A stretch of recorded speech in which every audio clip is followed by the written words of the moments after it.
સુરત શહેરમાં છેવાડાના ડુમ્મસ વિસ્તારના ટામેટાના ભજીયા તો દેશ વિદેશમાં પ્રખ્યાત છે અને ખાસ કરીને ચોમાસામાં તો સુરતીઓ ટામેટાના ભજીયા ખાવા માટે વ્યાકુળ થઈ જાય છે. પરંતુ શું તમે જાણો છો કે આ ભજીયા બનાવવાની શરૂઆત કેવી રીતે થઈ હતી? કોણે બનાવ્યા હતા સ્વાદિષ્ટ ટામેટા? આજે અમે તમને એ માહિતી આપીશું. આજથી 20 વર્ષ પહેલાં તેનો આવિષ્કાર થયો હતો ડુમ્મસના એક સામાન્ય ઘરમાં. મારું નામ રાજાભાઈ પટેલ છે. મારી ઉંમર 51 વર્ષ છે. સાંઈ ભજીયા સેન્ટરનો માલિક છું હું. અને ટામેટાના ભજીયાની શરૂઆતમાં ચોમાસાનો ટાઈમ હતો. સબ્જીવાળા અહીંયાથી જઈ રહ્યો હતો.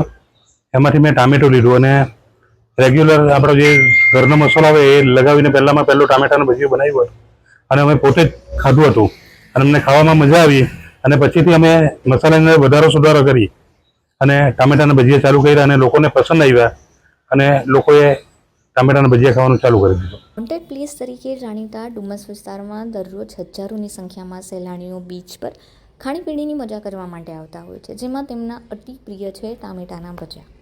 ડુમ્મસના રહેવાસી રાજાભાઈ પટેલ દ્વારા આજથી 20 વર્ષ પહેલાં સામાન્ય દિવસે જ એક ટામેટાના ભજીયા બનાવવાની શરૂઆત કરવામાં આવી હતી. તેમણે શાકભાજી વેન્ડર પાસેથી ટામેટું લઈને ઘરમાં જ તેને બનાવ્યું હતું, જે તેમને પસંદ આવ્યું હતું. પરિવારજનોને પણ તે ભાવ્યું હતું. આ વાત છે 20 વર્ષની વાત કરું છું, 20-22 વર્ષની. અને જ્યારે અમે માર્કેટમાં ટામેટાના ભજીયા મૂક્યા ત્યારે કોઈ વેચાતા લઈને ખાતું નહીં હતું. જ્યારે બી કસ્ટમર ભજીયાનો ઓર્ડર આવે તમે વગર પૈસે એક નંગ અંદર ટામેટાનું ભજીયું મૂકી અને લોકોને ટેસ્ટ કરાવ્યા અને પછીથી આ ભજીયા ચાલુ થયા છે કે ભાઈ ટામેટાના ભજીયા આટલા સરસ લાગે છે. ઘરમાં જ શાકભાજીના મસાલા માટે તૈયાર કરવામાં આવતા લીલા મસાલાને ટામેટાના ભજીયાની અંદર મૂકીને પહેલીવાર ચણાના લોટમાં ડૂબોળીને ભજીયું તૈયાર કરવામાં આવ્યું હતું. એ સ્વાદિષ્ટ ભજીયું તેમના પરિવારજનોને અને આજુબાજુમાં પણ લોકોને પસંદ આવ્યું હતું.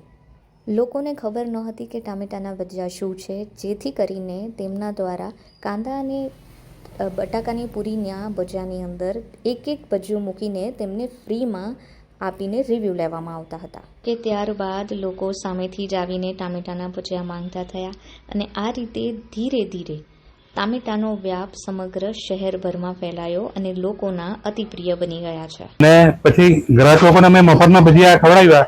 પછીથી એ લોકોએ ઓર્ડર આપીને બી ખાધા અને પછીથી ત્રીજી વાર આવે સન્ડેના દિવસે લગભગ આવે કે ભાઈ સ્પેશિયલ અમારે ટામેટાના ભજીયા ખાવું છે. અને ટામેટાનો ક્રેઝ એટલો બધો વધી ગયો કે સૌથી વધારે મારી શોપની અંદર ટામેટાના ભજીયા ચાલે છે આજે.